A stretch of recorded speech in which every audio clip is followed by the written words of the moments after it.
누가복음 10장 메시지 성경으로 읽겠습니다. 이리떼 가운데 있는 어린 양, 그 후에 주님께서 70명을 뽑으시고 앞으로 그분이 가시려는 모든 성읍과 지역으로 그들을 둘씩 짝지어 보내셨다. 예수께서 그들에게 당부하셨다. 추수할 것이 이토록 많은데 추수할 일손은 얼마나 적은가. 그러니 추수할 일손을 보내달라고 추수의 하나님께 무릎 꿇고 기도하여라. 가거라. 그러나 조심하여라. 이것은 위험한 일이다. 너희는 이리떼 가운데 있는 어린 양들 같다. 짐을 가볍게 하고 다녀라. 빗과 칫솔이면 된다. 그 이상은 필요 없다. 길에서 만나는 모든 사람과 노닥거리거나 잡담하지 마라. 어느 집에 들어가든지 그 가족에게 평화를 빕니다 하고 인사하여라. 그들이 너희의 인사를 받아들이면 그곳에 머물러도 좋다. 그러나 받아들이지 않거든 인사를 거두고 나오너라. 억지로 하지 마라. 한 집에 머물면서 거기서 주는 음식을 먹어라. 일꾼이 든든한 새끼 식사를 하는 것이 마땅하다. 동네에서 음식 솜씨가 좋은 사람을 찾아서 이 집 저 집 옮겨 다니지 마라. 어느 성읍에 들어갔는데 너희를 받아들이거든 그들이 차려주는 것을 먹고 병든 사람은 누구나 고쳐주며 하나님 나라가 바로 너희 문 앞에 있다고 말하여라. 어느 성읍에 들어갔는데 너희를 받아들이지 않거든 거리로 나가서 이렇게 말하여라.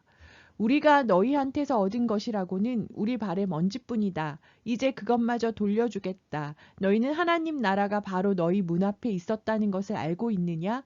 심판날에 차라리 소돔이 너희를 거부한 성읍보다 나을 것이다. 고라시나 화가 있을 것이다. 베세다야 화가 있을 것이다. 너희에게 주어진 기회의 절반만 두로와 시돈에게 주어졌어도 그들은 오래전에 무릎 꿇고 회개하며 자비를 구했을 것이다. 심판날도 두로와 시돈이 너희보다 견디기 쉬울 것이다. 가버나움아 내가 하늘까지 높아질 것 같으냐? 다시 생각하여라. 너는 지옥으로 굴러 떨어질 것이다. 너희 말을 듣는 사람은 곧 내 말을 듣는 것이다. 너희를 거부하는 사람은 곧 나를 거부하는 것이다. 그리고 나를 거부하는 것은 나를 보내신 하나님을 거부하는 것이나 마찬가지다. 70명이 의기양양해서 돌아왔다. 주님, 귀신들조차 주님의 명령대로 따랐습니다. 예수께서 말씀하셨다. 나도 안다. 사탄이 하늘에서 번갯불처럼 떨어지는 것을 내가 보았다. 내가 너희에게 무엇을 주었는지 알겠느냐? 너희는 뱀과 정갈을 밟고 걸어도 무사히 지날 것이며 원수의 공격에도 보호받을 것이다. 아무도 너희를 건드릴 자가 없을 것이다. 그러나 위대한 승리는 악을 다스리는 너희의 권세에 있지 않고 너희를 다스리시는 하나님의 권세와 너희와 함께 하시는 그분의 임재에 있다. 너희가 하나님을 위해 하는 일이 아니라 하나님께서 너희를 위해 하시는 일, 바로 그것이 너희가 기뻐해야 할 제목이다. 그때 예수께서 성령으로 한없이 기뻐하셨다. 하늘과 땅의 주인이신 아버지, 이것을 다 아는 채 하는 사람들에게 숨기시고 천진난만한 초보자들에게 보여주시니 감사합니다. 그렇습니다, 아버지. 아버지께서는 이렇게 하기를 기뻐하셨습니다.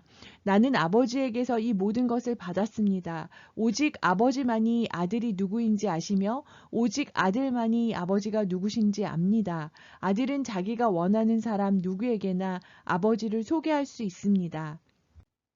그리고 나서 예수께서 제자들에게 따로 은밀히 말씀하셨다. 너희가 지금 보고 있는 것을 보는 눈이 복이 있다. 많은 예언자 왕들이 너희가 지금 보는 것을 보고 너희가 지금 듣는 것을 들을 수만 있었다면 자신의 오른팔이라도 내놓았을 것이다. 하지만 그들은 희미하게라도 보지 못했고 속삭이는 소리조차 듣지 못했다. 강도 만난 사람의 이웃. 그때 어떤 종교학자가 일어나 예수를 시험하는 질문을 던졌다. 선생님, 제가 무엇을 해야 영원한 생명을 얻겠습니까? 예수께서 대답하셨다. 하나님의 율법에 어떻게 기록되어 있느냐? 너는 그것을 어떻게 해석하느냐? 그가 말했다. 내 열정과 강구와 힘과 지성을 다해 주 너희 하나님을 사랑하라 하였고 또 내 자신을 사랑하는 것 같이 내 이웃을 사랑하라 하였습니다. 잘 대답했다. 예수께서 말씀하셨다. 그것을 행하여라. 그러면 내가 살 것이다. 그는 빠져나갈 길을 찾으면서 물었다. 그러면 선생님은 이웃을 어떻게 정의하겠습니까? 예수께서 그 대답으로 이야기를 하나 들려주셨다. 어떤 사람이 예루살렘에서 여리고로 가고 있는데 도중에 강도들의 습격을 받았다. 강도들은 그의 옷을 빼앗고 때려 거의 죽게 해놓고는 버려두고 가버렸다. 다행히 제사장이 같은 길로 내려가고 있었다. 그러나 그는 다친 사람을 보고는 방향을 바꿔 다른 쪽으로 비켜갔다. 이어서 경건한 레위 사람이 나타났다. 그 역시 부상당한 사람을 피해갔다. 그 길을 가던 어떤 사마리아 사람이 그 사람에게 다가갔다. 사마리아 사람은 그 사람의 처지를 보고 가엾은 마음이 들었다. 그는 상처를 소독하고 붕대를 감아 응급조치를 한 뒤에 그를 자기 나귀에 태워 여관으로 데려가 편히 쉬게 해주었다. 아침에 그는 은화 2개를 꺼내 여관 주인에게 주면서 말했다. 이 사람을 잘 돌봐주십시오. 비용이 더 들면 내 앞으로 계산을 두십시오. 내가 돌아오는 길에 갚겠습니다. 내 생각은 어떠냐? 세 사람 가운데 누가 강도 만난 사람의 이웃이 되었겠느냐? 종교학자가 대답했다. 친절을 베푼 사람입니다. 예수께서 말씀하셨다. 너도 가서 똑같은 일을 하여라. 마르다와 마리아. 계속해서 길을 가다가 예수께서 한 마을에 들어가셨다. 마르다라는 여자가 그분을 맞아 편히 쉬도록 모셨다. 그녀에게는 마리아라는 동생이 있었는데 마리아는 주님 앞에 앉아 그분의 말씀을 경청하고 있었다.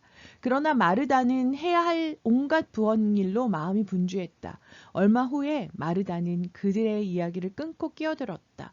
주님, 제 동생이 부엌일을 저한테만 떠넘기고 있는데 그냥 두십니까? 저를 좀 거들어 주라고 동생에게 말씀해 주십시오. 예수께서 말씀하셨다. 마르다야, 사랑하는 마르다야, 내가 지나치게 염려하여 아무것도 아닌 일로 흥분하고 있구나. 마리아는 가장 중요한 한 가지 일을 택했다. 그러니 마리아는 그것을 빼앗기지 않을 것이다. 감사합니다.